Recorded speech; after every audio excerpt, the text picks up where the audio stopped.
Welcome back, everybody, to the Below Average Joe's MMA podcast, episode number 106. It's Monday, June 7th, 2021. Dominic, we're here with another results and recap, this time for UFC Vegas 28. Correct? 28? Correct. We're really getting up there now. Yeah, I looked back at some of our really early episodes the other day, and it was like UFC Vegas 5. Yeah, it just sounds weird saying that now. Yeah, I'm like, man, I didn't realize how far we've come. Right. But since we are starting a new week, how are you doing, my friend? I know you've been having quite a bit of golfing adventures in your timeline recently, and we haven't got to talk because I was unfortunately, due to some technical difficulties to kind of wrap up last week, I was not able to be on Friday's episode. So how are you doing? How are things going? I'm good, man. Just came out of a golfing outing coming into this episode, and it kicked my ass again, but what's new? Went out there, had a good time, got rained on. That was just quite interesting in itself. But it was a good weekend. Glad to have fights back. We had that week off, so it was good to watch some fights. And, yeah, I didn't get to catch up with you on Friday. So how you been doing? How was your weekend, buddy? Good. Had a pretty eventful weekend, Saturday especially. Friday didn't do a ton, but Thursday and Friday was simply trying to get technical difficulties fixed. Right. That was all that went into that, and me just cussing up a storm in this apartment, being pissed off. Saturday, got 2 tattoos. Oh, I forgot. So I got both my arms tattooed. And then went straight from getting tattooed to a bachelor party. Oh, okay. So we had like a party bus and things like that. So it was really fun. Really fun. Shout out to my boy Trevor. Shout out Trevor. Getting married at the end of July. I will be having a good old time at his wedding and make it to where he regrets ever putting me in that party. But regardless, it was a good night. Definitely feeling the effects today, but it's 10:30 now, so time to take the training wheels off. Right. Yeah. No more. I can't complain about this hangover any longer.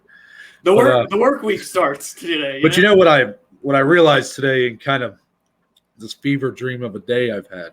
Okay. So I just bought Peacock recently. The subscription service. They took The Office away from me. Yeah, yes, they did. And, I'm on there, and I'm watching some, old Saturday Night Live episodes, some old Monday Night Raws, 2000, just, kind of our wheelhouse. The good old days. Yeah. And, because I don't know if you know, but they have the entire WWE network now. I thought they did some sort of merger. Yeah. That's awesome. Yeah. So I didn't realize that when I bought it, and then I was like, oh, wow, that's nice. 2 for 1. Yeah, so whenever I buy these subscriptions, I put it in my notes kind of what day I bought them on, so I know when they re-up every month. So I'm just kind of being a little smarter about when money's going out of my account and stuff. So I go to put it in there, and I'm looking at all these apps I have, and I'm like, okay, so I got Netflix, I got Hulu, I got HBO Max, yes, I got Peacock, okay, I got ESPN Plus, that's 5, and I have UFC Fight Pass. There you go, that's 6. And I used to have Paramount Plus, but I don't have that anymore. So in your head, you're just looking at all these dollar signs. So I'm like, wait a minute. So this is why I don't have cable. But now these all of a sudden it's about the same damn price. It's about the same damn price. Yeah. And I'm like, wait, what happened 10 years ago? Yeah. When there was just Netflix. All 7 of these, Netflix had all of this. This is true. Besides fights. That's why UFC Fight Passes, you can't put a dollar amount. Yeah, that's by itself. Yeah. Yeah. But Netflix had everything, and now it's all split up. Everybody wants to put their hand in the pot. So now you got all these different. And you know what? I'd be lying if I said they don't hold value. I mean, that HBO Max is really cool. Peacock's really cool. You don't think they would be, and then you get on there and you're like, man, Peacock's got the Jurassic Park movies. What are some other movies they had on there that I think they have the Fast and the Furious movies on there. All 17 of them. Yeah. I don't know if you're a fan of Meet the Parents, Meet the Fockers, but I'm a big fan of those. Those are on there. Just a lot of good movies. And I'm just like, man, like I can't believe it. Then you go on HBO and they have all of their original programming, which is some amazing TV shows. And they're doing a really cool thing where movies that come out in theaters go straight on HBO Max for a short amount of time. So I got to watch the new Mortal Kombat movie on there. This summer I'll get to watch the new Space Jam. Actually, right now the new Conjuring's on there. We did it Friday night. Yeah. We used it. Yeah. So how did that go? Because now you can also partake in the conversation. Hey, I'm a huge scary movie guy. Yes, everyone, this is an MMA podcast, but give us a second here. Yeah. We're catching up with one another. I'm a huge scary movie guy. We did watch the third Conjuring. It was good. Very good storyline. Not quite as scary as the first two, but storyline-wise was good. Yeah. Okay. Don't want to give anything away. My thoughts on the Conjuring movies. I haven't seen the third one yet, but the first one is like I hold in the high regard. Yes, so good. Pretty much a near perfect modern day horror movie. Yep. Second one, I think, is a good sequel. It's a solid kind of follow up. A lot of these horror sequels are pretty bad. Yeah. That's a big thing about horror movies. When a horror movie makes a profit, it's like studios just start cranking those bad boys out. You get 10 Saw movies, 100 Jason, Friday the 13th. There's 20 movies. Paranormal Activities. Yeah, exactly. and they all make a profit, but they all start to kind of suck. Yeah. Second Conjuring is a good movie. That's all I wanted out of it, so I'm happy with that. Yes. So I just hope the third one does the same. Yeah, check it out, man. So I'll probably be checking it out maybe this weekend actually, but I'll give my thoughts on that maybe next Monday. Yeah. But I think it's gonna wrap up kind of this weird little talk we just. All the fight folks are like, "Come on, let's go." Yeah. So we're gonna transition right into the news. We're gonna start with our fight announcements as first. Kind of a weird one here, Dom. Yeah. August 21st, and for those of you that are very good with your dates, are going. Well, wasn't that headlined by Jared Cannonier and Paulo Costa?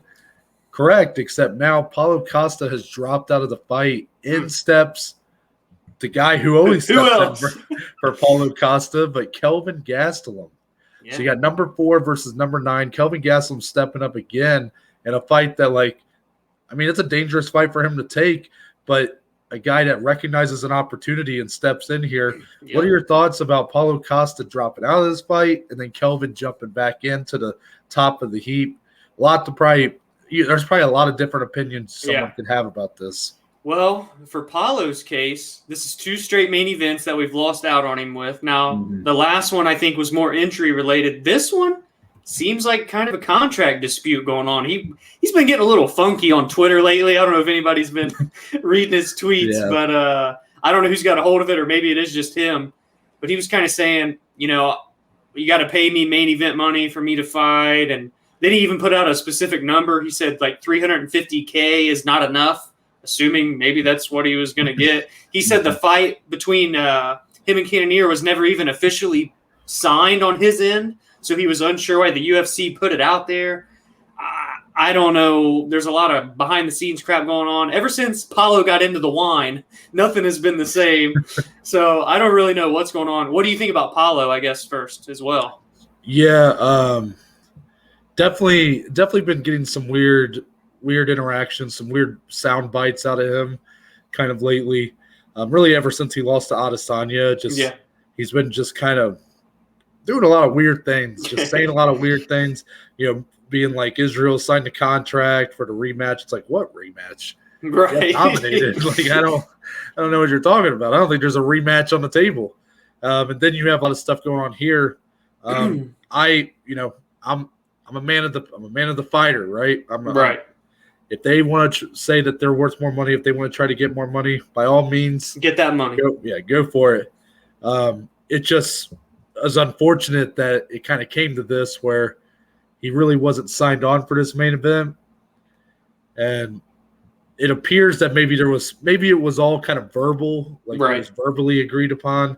UFC, maybe this is standard to put that out, and then maybe it seems like what Paulo Costa is referring to a lot is these Paul brothers that are boxing, like Tyron Woodley for Jake Paul. Then actually, as we're recording this, is going the on. other brother is fighting Floyd Mayweather. Madness. Yeah. But they're making really big money doing it. I mean, even for Jake and Tyron Woodley's case, Tyron Woodley's Tyron even said it might be the biggest purse of his entire career, which is kind of crazy for a guy who was a 5-time champion. Yeah, future Hall of Famer. Yeah.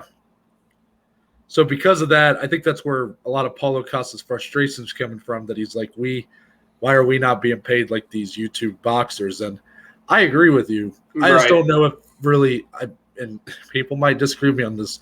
I don't know if the UFC should really be the people you're upset about here. I feel like you should be more upset at the consumers. Because trust me, I get it. I ain't happy about this YouTube boxing stuff either. But I recognize that if people are going to buy it, then it's going to continue. And the money's there. So if people are obviously buying it, so that's on them. Very true. So I don't know. Point. I feel for Paulo here. I really do. Because it's not going to help his reputation at all. And I'm so ready to see him back in there. Yeah, I'm ready to see him get back in there because he's so good, so talented. And it just doesn't help for a guy in his prime like he is to just be taking this much time off. But I wonder if this is going to become a recurring trend. I know we like to keep things positive on here, Dom, so I don't want to harp too much on it. But, now that you see kind of a lot of shots being taken at the UFC over their fighter pay, and that's always been a thing. Yeah. But now it's being highlighted with these big fights on the boxing side, and they're really and now these MMA fighters are going to make a big check in boxing. Right. You're starting to see more guys speak out like this. I wonder if this is going to become a problem for the UFC in the future. But I guess for Kelvin, did you want to comment on that? No comment as of now. It's just going to hopefully not become a recurring thing, but it's not going to be the last time it's talked about on this show. So Kelvin Gastelum, however, stepping in. What a beast. Yeah, that's all I can really say here. I do not love this guy. I love Kelvin. Honestly, Kelvin Gastelum, ever since the Adesanya fight, is just everything this guy's done has just made me a bigger fan. Win or lose, too, Yeah. And, this, honestly, if he loses this fight, I mean, this is not just a lot of times when guys step in on this isn't really – I wouldn't know. I mean, it's kind of short notice, but, you're still a month and a half out. Yeah. But when these guys step in, like replacement fighters, a lot of times they have nothing to lose. I would argue that Kelvin Gastelum still has quite a bit to lose here. I mean, this is a guy that's only won one out of his last 4 fights. Yeah, true. And he coming off a loss to Robert Whittaker, again, a really tough fight, stepping in on late notice or short notice in that one. Stepping up here to replace Paulo Costa. I think this is a more winnable fight for Kelvin in a Jared Cannonier. Yeah, I agree. But if he loses, I think it's just as dangerous for his career, man. That'd be 1 out of the last 5. Yeah. I don't know. What do you think? I think, stylistically, like you said, I think it is a better matchup for Kelvin, being that it is Cannonier. They're both kind of similar in ways that they're good kind of everywhere, but not great in any specific area. Mm-hmm. I expect it to be a pretty 5-round stand-up, if I'm being honest with you. But for Kelvin, like you said, in the terms of the status of his career, a win here would be massive. And the only thing that would help him if he were to lose again, because, again, like you said, 1 out of the last 5 if he loses. But he's always a guy that the UFC can rely on, and he's always in these great fights, seemingly, and they're usually at least competitive and close. That's the only thing helping his case. But no matter what, on your record and the number next to your name, when you keep losing fights, that's not going to help. So I am excited. It's good for him to have more time for this one than he did when he took Roberts Whittaker main event on short notice. A better fight stylistically for him as well, like you mentioned. I'm looking forward to it. Good for Kelvin for just stepping up no matter what. Yeah, I'm very excited for this fight. Really am. And, Jared Cannonier, we haven't seen him since his loss to Robert Whittaker. That's going to be coming close on a year for him as well. And he's not getting any younger. He's like 35, 36 now. He's older. So I think there's a lot of variables in this fight. I'm very excited for that. 100%. Following that up, we have just a date being shifted around. Yeah. Another little middleweight tournament. Yeah. So number 5, Derek Brunson, and number 7, Darren Till. This was originally going to happen August 14th, a week before. Costa Cannonier, now Gastelum Cannonier. That's now being pushed back to September 4th. The reason for that is because they are targeting this one to headline in London, England. Yeah. Obviously, Darren Till, a huge marketable guy in that region. So Dom, gotta wonder, is this where they're targeting the start of putting people back in the stands for fight nights? That's been something that Dana's not really commented much on. He kind of even pointed to the opposite. He said that they didn't budget for it this year, so they were like they didn't see any reason to risk it. But here, maybe this will be a one-off for a while, or is this going to be the start of something new? What do you think?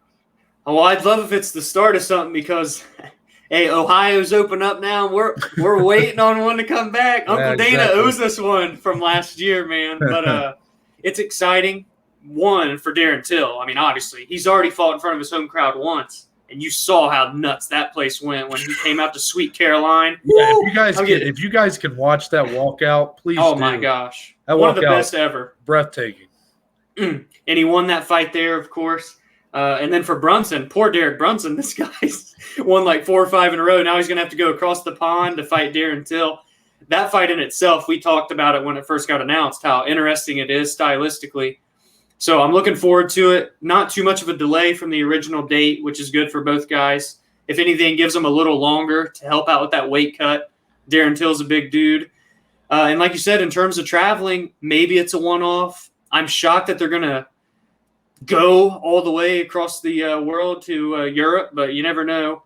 Maybe it could be the start of something for the latter half of the year, September through December. But I definitely think the start of 22 is when we'll start seeing them very regularly. So we'll see what happens, man. Yeah, and also this makes me wonder, UFC 265 still doesn't have an announced location. Come on. Well, I don't think it's going to be. I don't think it's going to be Ohio. I was going to say it might be in the UK. Right. But yeah, it just makes me wonder, are fight nights going to, in the fall, are we going to potentially have a Cleveland or Columbus or Cincinnati fight night? Yeah. Hope so. I got to admit, now that all these sports are starting to have people back, it's nice seeing people back and just seeing sports be normal. It really is nice after so long without hearing the roar of the crowd. It's fun. It is. And then our last fight announcement here. This is in the light heavyweight division. Number 6, Anthony Smith. He's doing it again. Yeah, he is. He's fighting down again against number 11, Ryan Spann. This is happening on September 18th. And I'm going to say what I said to you when you sent me this. This makes me wonder, and again, timing's everything. Yeah. Maybe this is just kind of based on who was available at the time, and Anthony wanted to fight at that time, didn't care. But it kind of comes off to me like the UFC ain't quite buying Anthony Smith as a contender anymore, or even still. He has a couple nice wins in a row, but you look at the way he looked against Alexander Rakic, where he got pretty much dominated. Before that, Glover Teixeira looked good early, but gets brutalized. Yeah, later in the fight. And then obviously his one chance at gold was against potentially the greatest fighter of all time in John Jones, but one that he didn't really put up much of a fight in, to be honest. Yeah. Outside of just being able to go 5 rounds, which is kind of a feat in itself. But and took the illegal knee. Yeah, he did take the illegal knee. He could have been champion. That's kind of a crazy thing, but he could have been. Look at what Aljamain Sterling became champion. Very true. So I like this fight. I think it's a fun fight on paper. These two guys know how to put on a good performance. I would expect this fight, I think, could be very competitive anywhere it goes. Yep. I think in the stand-up department, I think you got some fun action there. And I think even in the grappling, we talk a lot about Anthony Smith, how underrated his grappling is, but I would even say Ryan Spann has quite a good pedigree in grappling as well. That kind of leads me to believe that no matter where this fight goes, it'll be competitive. But I think one guy is going to really shine here. What do you think? That is a good way to put it. Both these guys have 2 of the most underrated submission skills in the whole light heavyweight division, as you mentioned. That makes it even more fun because they choose to stand and bang most of the time, or not, and just get into really good, fun striking battles. But man, when it goes to the ground, and I think it's going to in this fight, I don't know how or when or where, but it's going to happen, and I can't wait to see how the grappling transitions and exchanges will be. 2 very large guys for light heavyweight. I'm excited for that one. stylistically checks all the boxes for me. I wish it wasn't all the way in September, but that's all right. Good for Ryan Spann, too. He's getting the biggest fight of his career, moving up to fight a top 7 guy. Now he's ranked 6th than Anthony Smith. For Anthony, 3 in a row fighting backwards, but the guy likes to stay active. I mean, he's Lionheart for a reason, man. I can't hate on it. As long as he keeps winning, then there's very no problems, true. You know? Looks good behind the booth and in the octagon, man. He does it all. Yeah, that's going to wrap it up here for our fight announcements. We do have one for the rest, and it's a guy in our space, I guess you could say. One of our own. Probably the biggest name on what would you call it? The biggest analyst in MMA, the for biggest, sure. the biggest, Ariel Helwani. He's been with ESPN for a while now, and he announced today that he's actually going to be leaving ESPN as of June 15th. June 15th. So this is a pretty big deal. Yeah. He's leaving on his own accord. He was reportedly making about $500,000 to work for ESPN. Pretty penny. I don't necessarily think we are going to speculate too much on where he might go next, but what do you think this means kind of for Ariel and then also for ESPN MMA, which, I mean, this is a pretty big hit to it, you got to think. So for Ariel, man, this guy's been the biggest name in MMA journalism for years now. I mean, what is he, a 10-time MMA Journalist of the Year? Damn it. Yeah. Me and Noah are coming for you, Ariel. But, man, he's – no matter if you love him or hate him, he's great at what he does. And the fighter interviews, the podcasting with DC, the show he has on ESPN Plus with Chael P. Son and Ariel and the Bad Guy. Everything he does is great content for the sport of MMA. He gets the word out there. He gets fighters out there. And for that, I'm always going to respect him for, no matter how he may go about getting the information, whatever. Do with that what you will. Yeah. So for Ariel, I think he's going to land on his feet regardless. Big things are coming. It seems he's working on something himself behind the scenes that he's got to announce in the coming days. So I'm excited to hear about what that is because I'm sure it'll be big for MMA, and that's what matters the most. In terms of ESPN, him and Chael P. Sonnen was like one of the OG shows when ESPN Plus started. So I'm going to hate if that show gets completely canceled. I told Noah before we started recording, do something with DC and Chael P. Sonnen, man. I would pair them up together, 2 fighters. It would be fun. But there's some good guys over there at ESPN, man. Mark Ramodi, or I'm not going to say his last name. Raimondi. And Brett Okamoto, we love him. So they've got good talent over there, and I'm sure they're just going to keep building their roster of guys to help cover the sport. Well said. But I think it's going to wrap it up here for today's edition of The News. The News. Let's get into some breakdowns of Saturday night's fights, Dom, and I'm going to let you take it away here. Yeah, so we had a late-minute addition and subtraction from the main card. So let's start with the subtraction. Or wait, before that, we got to do our prelim notables. What am I thinking? What am I thinking? So, as you all know, or if you're new, we love to discuss one person from the prelims, one person each, that stood out to us the most, because obviously we do our in-depth breakdowns on the main card. But my prelim notable, and gosh dang it, Noah, she did it again in her second UFC victory. Hold on, I'm pulling up the name. My phone froze up on me. Oh, gosh. The French woman, Manon Ferrot from France. She's an incredible striker, and she has put on an absolute clinic in 2 UFC fights thus far, both coming by way of TKO. This one coming in round 2, 3 minutes in. Now, to her opponent's credit, and I want to make sure I get her name right, Tabitha Ricci. It was her UFC debut. She's a natural strawweight, but took this fight on a few days' notice, and this is obviously at flyweight, 125 pounds. So the size difference was nuts. It literally looked like a flyweight versus a strawweight. It was very noticeable.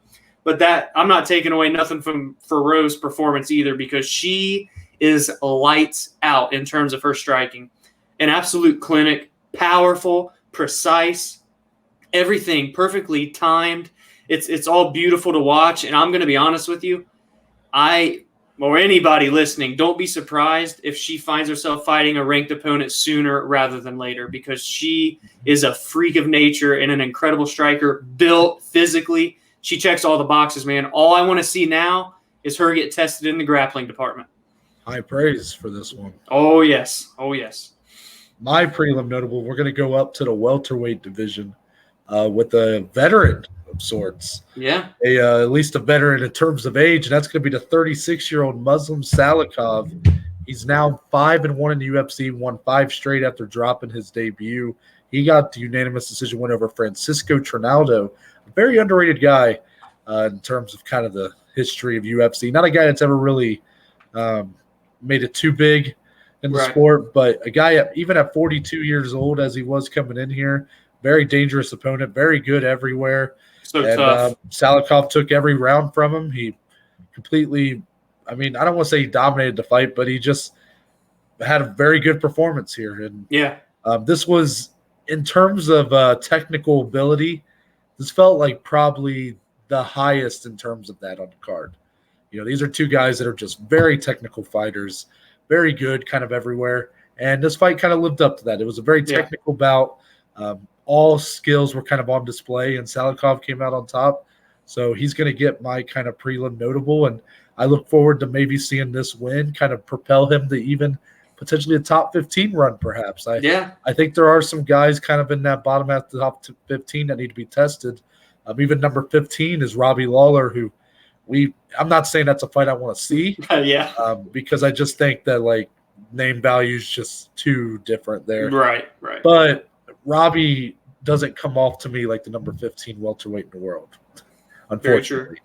So I think that there's some spots in that bottom half that could be, some of these guys can really make welcome Salikov in.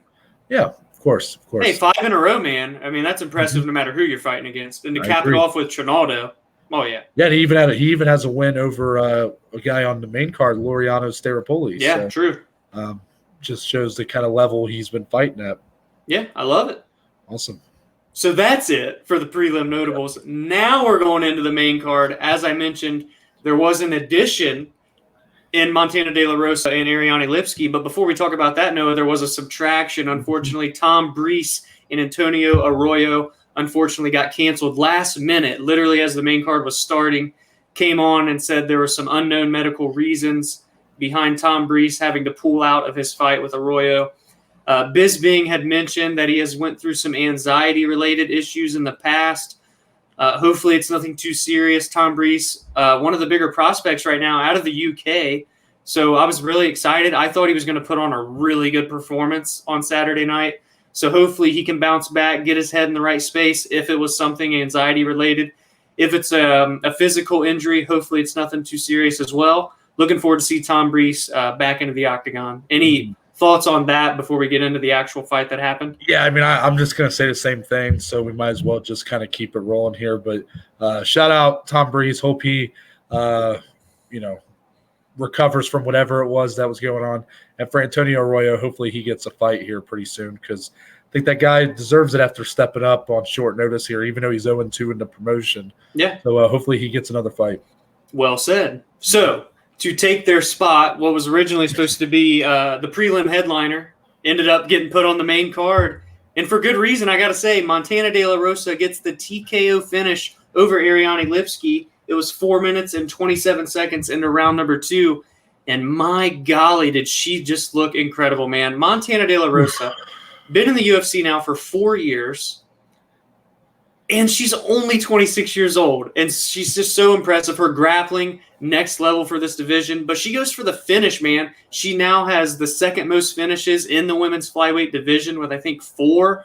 So, man, she put on a really good performance all the way through. Round 1, dominated with the wrestling and grappling. And then in round 2, absolutely beat up Lipski on the ground. And it's funny enough, because you're going to talk about this, I'm sure, Lipski has shown how good and bad she can be on the ground. So it's just weird. But for Montana, wow, she looked amazing.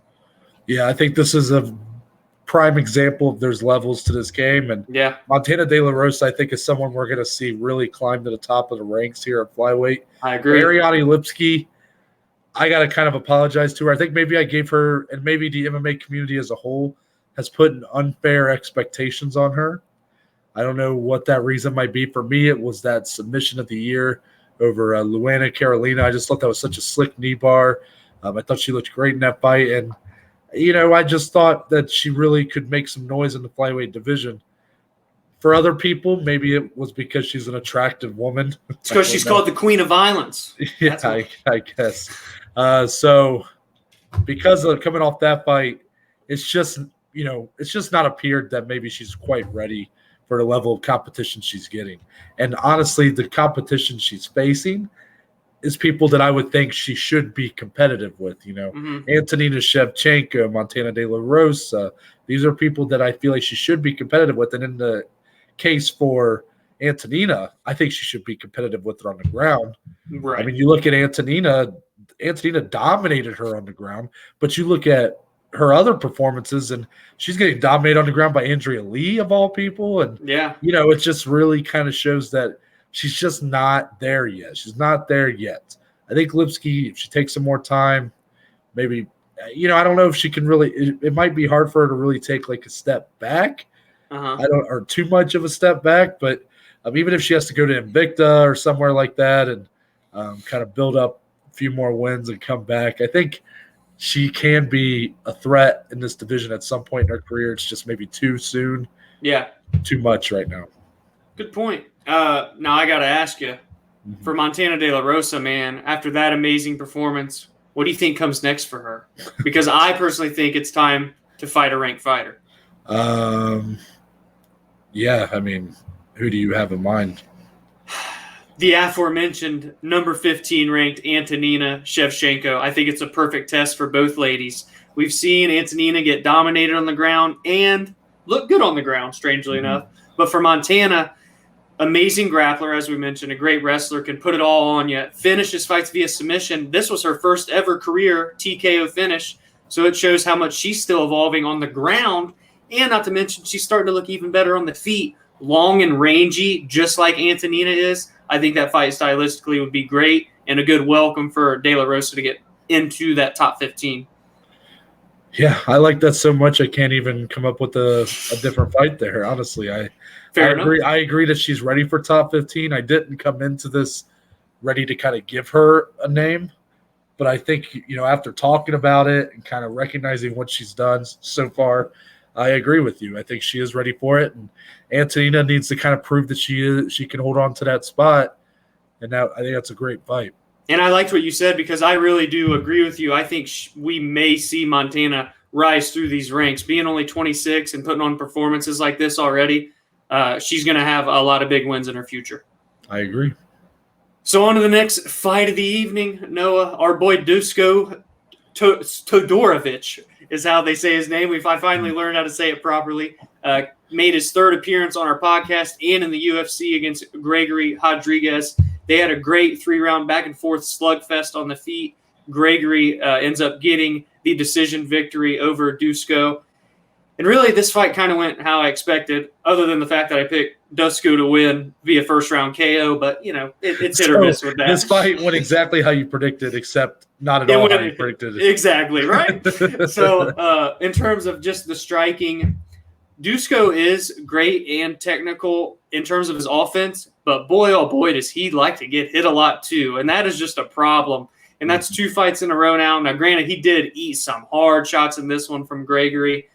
Gregory, in his own right, took some shots from Dusko. It was a really good back-and-forth stand-up battle. But in the end, Rodrigues got the nod, and I agree. I scored it 2-1. I scored the third round for Todorovic. I thought he started looking better as the fight went on, but it was too little too late in this one. Yeah, that's a good point. We've been pretty big on Dusko, considering we have gotten to kind of watch him. We love this kid. His first performance was really solid. Yeah. He comes into his second fight against Punahele Soriano, who is a beast. Yeah, it was crazy while it lasted. Yeah, and Puna is just – that guy's power is incredible. Oh, yeah. And this is kind of the story of this fight, and what I think is going to be the biggest kind of story moving forward for Dusko. He can't quite take what he dishes out. Yeah. So when he gets in these firefights where it's tit for tat and they're going 1-2 to 1-2, he's going to take more. It's kind of like that Cody Garbrandt thing where it's like you can't quite take what you give out, so you're going to lose if you find yourself on these like firefights where they're just swinging, trading back and forth. his chin can't quite hold up against what a lot of these guys can take. Yep. Punahele showed that. Gregory showed that here. And I think that's just really the biggest takeaway. Shout out to Gregory. I know that Rodrigues, he's not – his striking's always been a little bit more telegraphed than Dusko, not quite as clean, not quite as technical. But he showed a lot of improvement in this fight, I thought. I thought it was a really good performance for him, a good step in the right direction. And a guy that stepped up on late notice here, too, gets to win. True. Very true. Good for him. Yeah, this was a good fight again. All 3 rounds of striking, back and forth battle. But shout out Gregory Rodrigues, gets a huge win in the UFC here and on to bigger and better things after this one. Mm-hmm. Oh, woo! The people's main event. I called it on Friday. Any hardcore fan out there knew this was going to be the fight. And did it deliver or did it deliver? Santiago Ponzinibbio, Miguel Baeza, buddy. Fight of the night, fight of the month, fight of the year. Come on. Definitely fight of the night. Might be fight of the year right now. We won't spoil that. You're going to have to tune in to the end of the year, Joey's, to find that out. But no, these guys went back and forth for 3 rounds. It was a war. And in a lot of ways, I thought it had the potential to be that. For me, the question was always, can Ponzinibbio hold up today?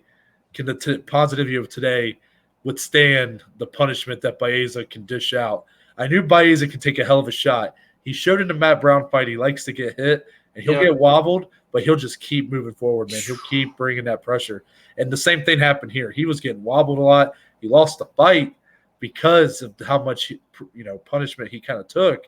But it was a hell of a fight. Neither guy lost this fight. Both guys come out looking like winners. I noticed for Baeza, he was disappointed. This is the first loss of his professional career. A lot of guys say kind of getting that first loss off your back is sometimes a helpful thing. He does it here against a very credible opponent in Ponzinibbio. I don't want to say it was too much too soon. I do think that Baeza is ready to fight kind of the top 15 level fighters. But I just think he's going to have to work on some of that striking defense. Yeah, because the offense is there. That's for damn sure. In a lot of ways, I see a lot in Baeza that I saw in Vicente Luque when he was on his way up.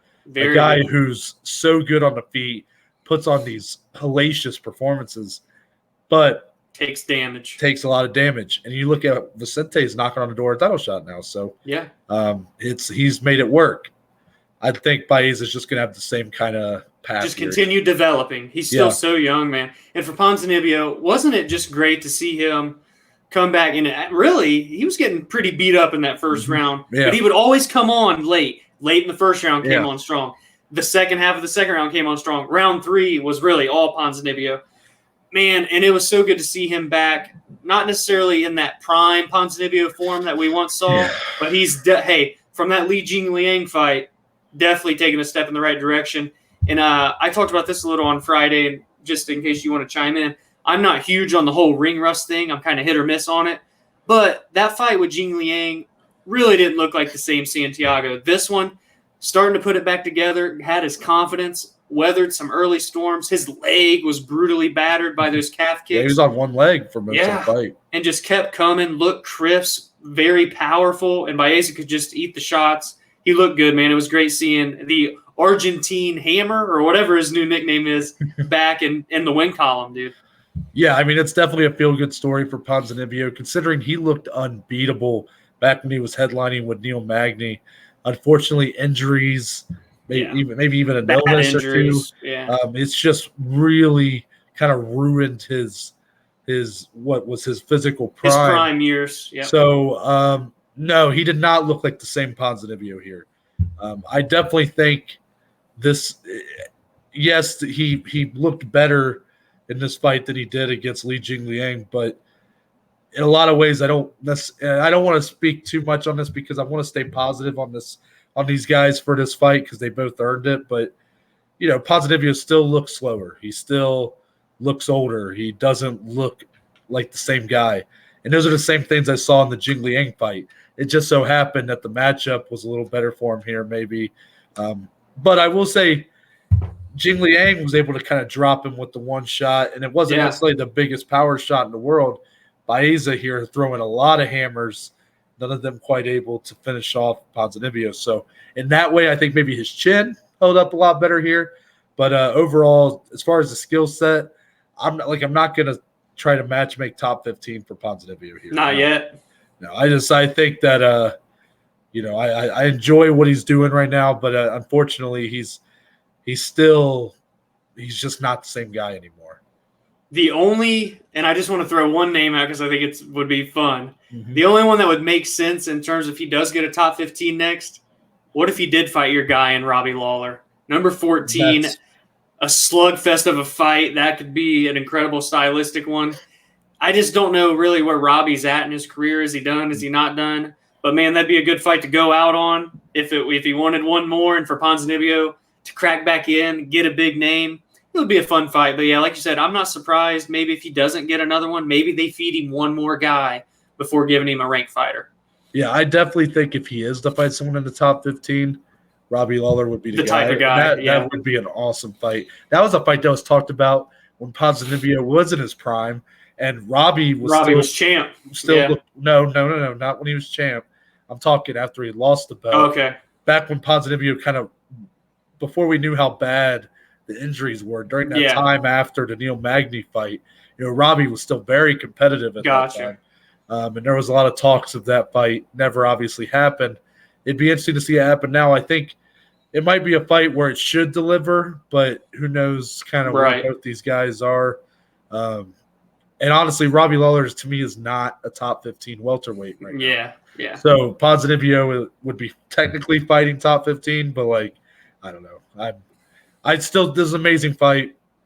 Props to both guys. They deserve all the $50K bonuses in the world. Oh, hell yeah. And yeah, hopefully for Baeza, go back to the lab.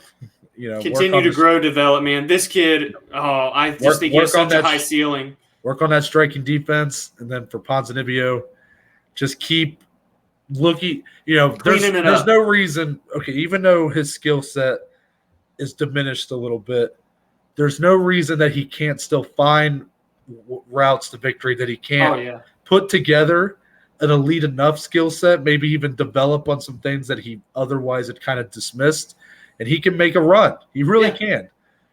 But based off what I've seen in these first two fights, I'm not ready to say that he's back and he's back and was the Ponzinibbio of old. Not ready to say that yet. Fair enough. On to the next one, Noah. We got Roman Dolidze gets the decision victory over Laureano Staropoli. And I don't know. Whatever. Shout out Charles Oliveira, by the way, was in Laureano's corner. Just a quick little shout out to the new lightweight champ. But this was all Roman Dolidze in what was a pretty lackluster fight, if I'm being honest. Put the Z's in the chat.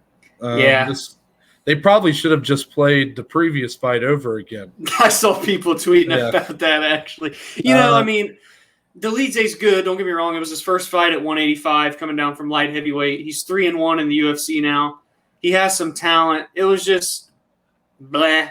I don't know. He was the superior fighter in there, but didn't really look to capitalize on any openings, even though he just held the time control, the octagon control the whole time. Really never capitalized on anything. It was kind of odd.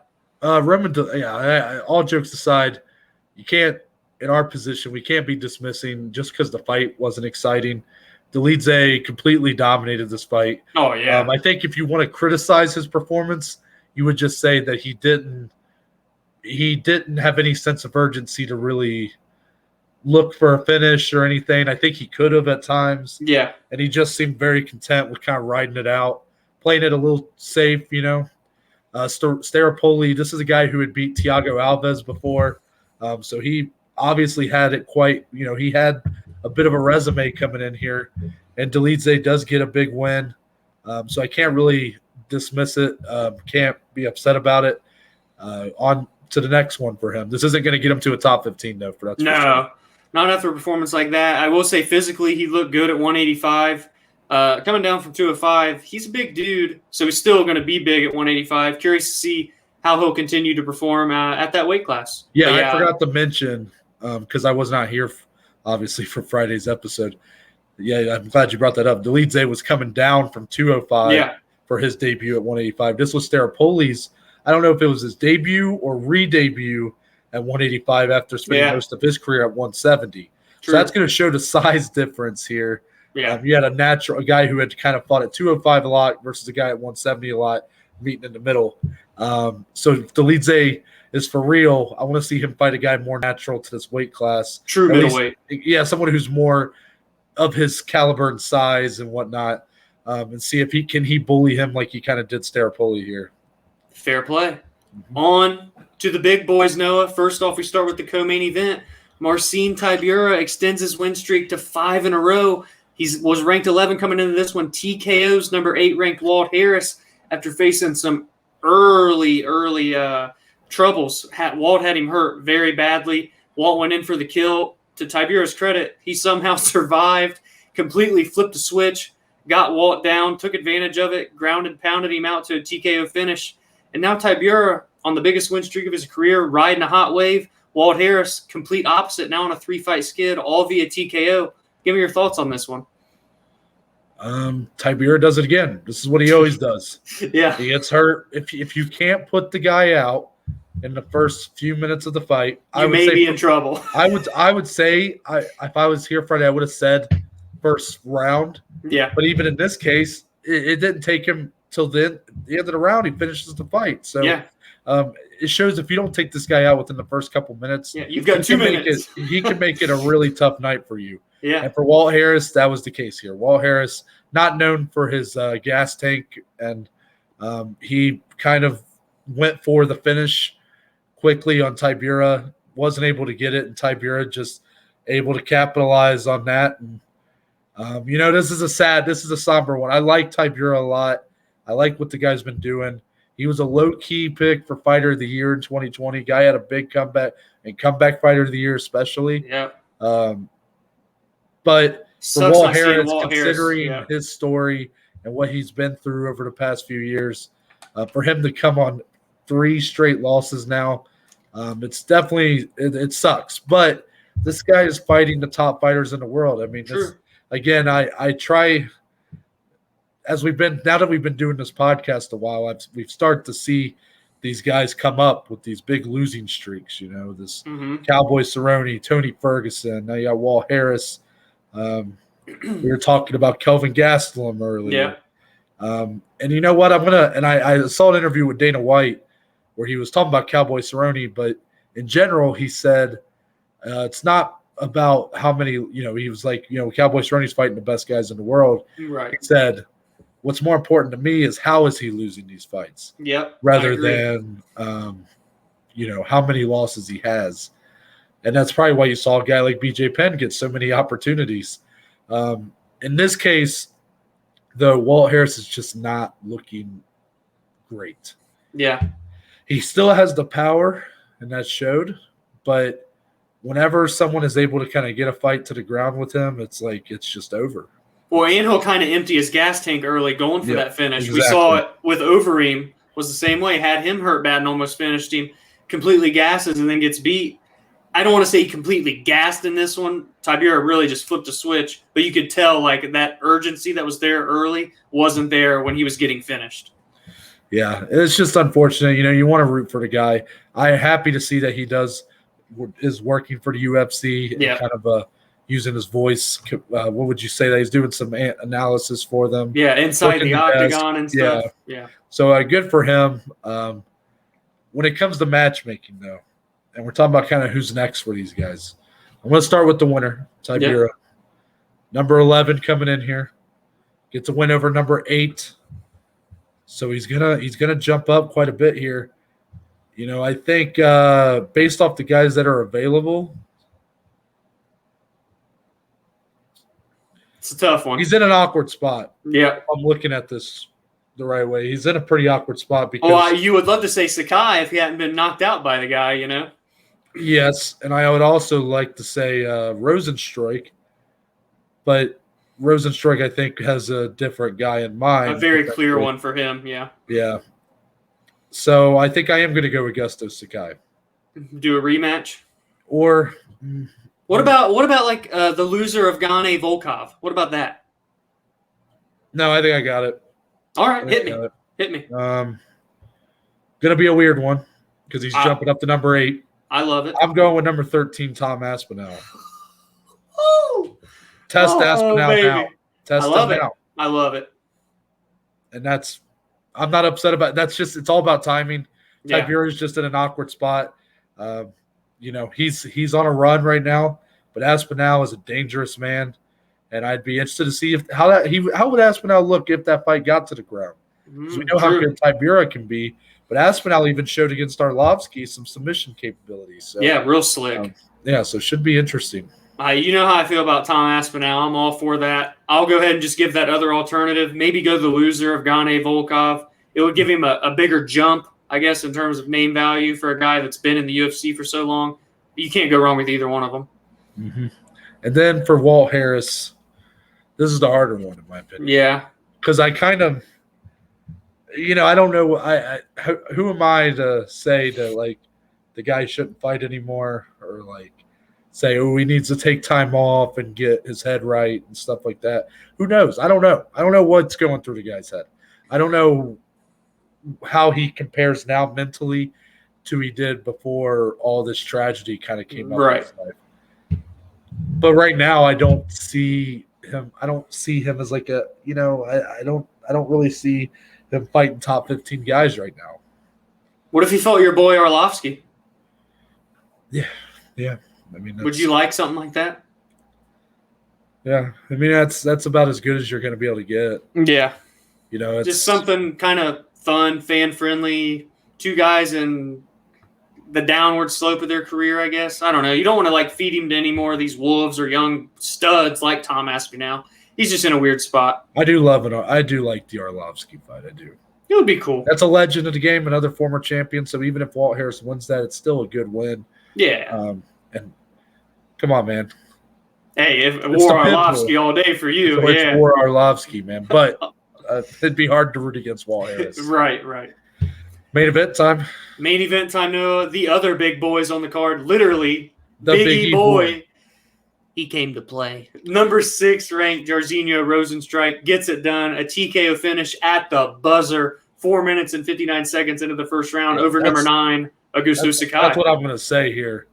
If you're a heavyweight fighter and you're fighting Jairzinho Rozenstruik and you see the clackers come out for the last 10 seconds, run as fast as you can in the opposite direction. Obviously, I'm referring to his fight with Overeem, where he literally in the last 10 seconds of round number 5 made his lip explode. Yeah, turned his lip into a zipper. Yeah. And then here he does the same thing to Sakai. And what's crazy is the shots weren't crazy. It didn't look like he was loading up on him. Mm-hmm. But you could tell how much natural power the guy has, because literally he drops him with the one and then follows up with a little shot on the ground and just puts him out. He was out. And I saw some people complaining about the finish online. No. I'm like, you guys need to watch that replay. I mean, he was out. He was getting his head bounced, man. Yeah. He wouldn't have been able to get up and continue into a second round anyway. A fantastic bounce back for Rozenstruik here. This is what he needed. He let the hands go. He needed to and there was a lot of concern about that. Yep. Me and you would have predicted Rozenstruik to win this fight, but we thought he should win this. But the concern was, is he gonna let him go? Because that Gane fight was very weird for him. Yep. Just not something we've really seen from him before, and he didn't know, like, okay, is he, not right after the Ngannou fight, or what's going on? But here he looks really good, really crisp.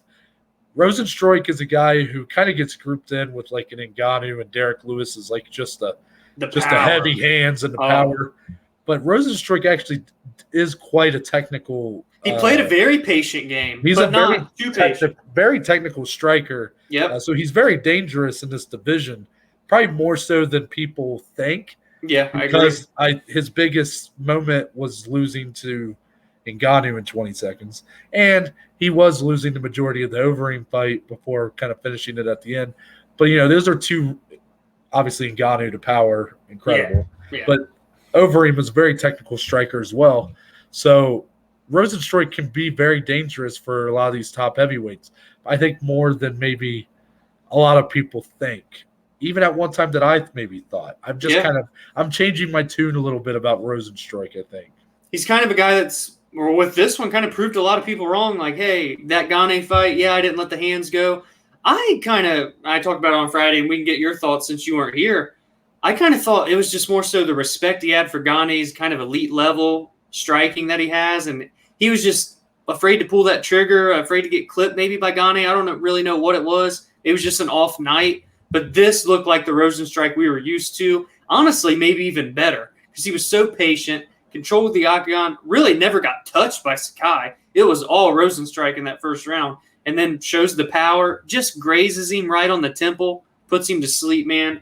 He looked great. This was a great performance for him, a great bounce-back win in another main event slot. Yeah, you took the words right out of my mouth. But for Augusto Sakai, I'm going to say the opposite. This is another performance that is showing me that he is more of a pretender than a contender in this heavyweight division. And, and that's no disrespect. This is a guy who has some very high-level experience outside the UFC. He had a splash in Bellator for a while. Yep. So he came in here with a resume, more than most who start their UFC career.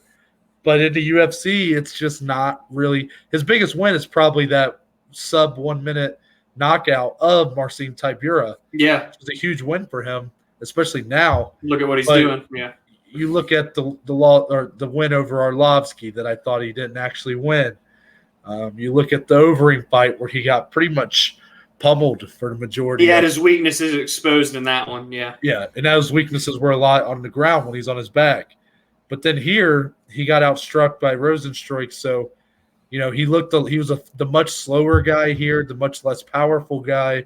So I'm kind of having a hard time seeing the shining, what's the silver lining here for him? I don't really see it right now. I think he's just going to have a hard time competing with the top guys at heavyweight, even though this is a division that is maybe thinner than most. When you have a guy in this division who might be really explosive, very powerful, very fast, Sakai's just going to have a hard time with them. He doesn't have the skills necessary to back that up. Right. That's a good way to put it. When he gives up in a lot of these other aspects, he's just not able to really suffice. Like, he doesn't really have a counter. His weaknesses outweigh his strengths. Well, yeah, I don't know. I don't necessarily want to shit on the guy that much. I'm just saying that I think when it comes to the top of the heap at heavyweight, his skill set doesn't quite match up well. No, not with any of them, I wouldn't think. Because they're all so explosive, so powerful. Some of them very fast, Stipe being one of them. Yeah. And he's a slow, plodding, powerful, but not as powerful. Doesn't quite have the chin that a lot of these guys have. It's like he's like a lower version of these guys. Yeah, and I think one of his better strengths in terms of being a heavyweight is kind of the way he can get into the clinch and utilize kind of the Muay Thai striking. But can he close the distance with guys like this? Because that's kind of was the question I posed going into this one. Could he close the distance against Rozenstruik, kind of get into the dirty boxing range? Mm-hmm. And he couldn't do that. So, I don't know, back to the drawing board for Sakai. I don't doubt that he could make a little bit of noise, but inevitably in terms of the elite, it's going to be a tough little test for him if he ever wants to get up there with those guys. Mm-hmm. As far as who's next, Rozenstruik's the easy one. It's clear. Number 4, Curtis Blades. Number 4, Curtis Blades has to be. That's the fight. That's definitely the fight there. I think that's a really good matchup for both guys. A good test for both. Allows Blades to kind of right that wrong with, he got knocked out in highlight reel fashion at Derek Lewis. So here, he goes up against another power striker and has to try to find a way to get that fight to the ground. Or as he showed it in the Derek Lewis fight, maybe he's going to want to strike with Rozenstruik. Who knows? It could be an interesting fight, though. Yeah, that's a great fight. For Augusto Sakai, again, these bottom half of the heavyweight rankings is a little iffy right now because, you got number 11, Blagoy Ivanov, who he's already beat. And then, I don't know. I don't really know here. I was going to go Sergey Pavlovich. Yeah, that's like that's the only name, really. A step back, a fresh matchup. He's still ranked top 15 at number 14. He's currently on a 2-fight win streak. He's been looking good recently. I think it's a good test for both guys. For Sakai, maybe, again, there's no easy fights in the UFC, but one that he could maybe get his feet wet into that back half, kind of regroup. He had a long layoff between his last fight and this one. Does he have another long layoff? I don't know. But I think that would be at least one that makes a little bit of sense for him. And for Sergey, obviously, you always want to fight up when you're a young up-and-comer, so a fight he wouldn't steer away from. Well, Pavlovich, we ain't seen him since October 2019. So yeah. It's coming up on 2 years. So where is this guy? He's still in the rankings. Is he on a milk carton somewhere? Where is this guy? Right. But I think that's going to wrap up our results and recap for today's UFC Vegas 28. Let us know your thoughts on these fights and maybe even some predictions for next Saturday's pay-per-view. It's a big one. It's going to lead me into kind of the rest of the week. No Wednesday episode. We gave you guys 3 in a row. We're taking a break. Yeah, geez. Yeah, geez. What do you want? You want us to give you every day of the week? Like, come on. Yeah, what do you want? 7 episodes? Come on. But Friday will be the preview for UFC 263, headlined by 2 title fights, Israel Adesanya versus Marvin Vettori, and rematch. My main event, the long-awaited rematch between Davison Figueiredo and Brandon Moreno, along with a 5-round feature bout between Nate Diaz and Leon Edwards. Awesome fight. Also got like Damian Maia on the card fighting Bilal Muhammad, Paul Craig, Jamal Hill. Yep, that fight. That's an interesting fight. There's a #1 contender fight on the prelims. Lauren Murphy, JoJo Calderwood. Hey, top to bottom, this card is stacked. Yeah, so be on the lookout for that one. We're going to have a lot of fun going over that card. Might even include some prelims in our preview because I think those prelims are huge. Drew Dober, Brad Rydell. Yeah, great fights. So until then, though, Dominic, tell the good people where they can find you on social media. Find me on Twitter, on Instagram. If you're watching, you can see it. If you're listening, I'm going to tell you anyway, at DSalee14. And you can find the podcast on Twitter, on Instagram, at BAJ_MMA podcast. Nice. And as for me, you can find me on Instagram and Twitter at ntbaker_. If you go there, go to my bio. There's a link there to the link tree. It gives you all the links to the platforms that the podcast is on, along with our Below Average Joe's social media platforms on there as well. So be sure to check that out. Again, that's at ntbaker_. But with that, we're out. We'll see you guys on Friday.